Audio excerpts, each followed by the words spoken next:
Esta é a imaxe que resume a perfección o pleno celebrado esta mañá na Deputación de Pontevedra. O PSOE e o BNG poñen fin a unha etapa de goberno, tendo aínda enriba da mesa as negociacións para o vindeiro mandato. Nin a presidenta nin o vicepresidente quixeron adiantar nada. O que sí confirmaron é que o pacto é seguro. Que vai haber pacto seguro, vale? De que? De investidura, de mandato ou de goberno de coalición? Bueno, eso é o que está por afinar, non? Bueno, creo que se vai afinar relativamente rápido, tomar unha decisión, bueno, ou deixalo. Esa é a situación, hai unha situación nova, e hai unha historia previa, moi positiva, hai unha situación nova que hai que analizar, e, bueno, tomar a decisión en función de que encaixen todas as variables e o que sexa millor para a gobernabilidade, para levar adiante proxectos que é o que interesa, non? Carmela Silva insistiu en que ela non forma parte das negociacións, pero quiso resaltar a súa postura.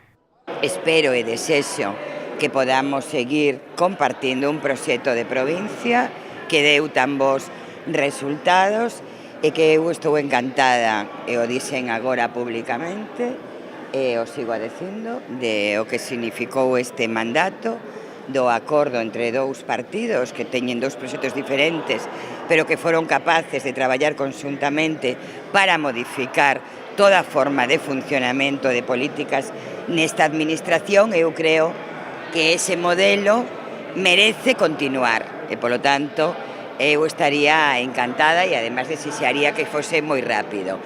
A presidenta aproveitou o pleno para agradecer o traballo realizado por toda a corporación nos últimos 4 anos e desexar que a colaboración e o diálogo sigan sendo a base do vindeiro mandato. As deputadas e deputados que van a repetir no seguinte mandato, pois quero tamén plantexar un desexo, hoxe é o día dos desexos, e é que sexamos capaces de traballar conxuntamente para mellorar a provincia de Pontevedra e que todas e todos sexamos capaces de aportar as nosas ideas nun marco no máis cordial posible. Con este peche de mandato agora solamente queda esperar ao vindeiro mércores para saber en que quedan as negociacións entre os socialistas e os nacionalistas, aínda que ese acordo podería chegar incluso despois do pleno de investidura.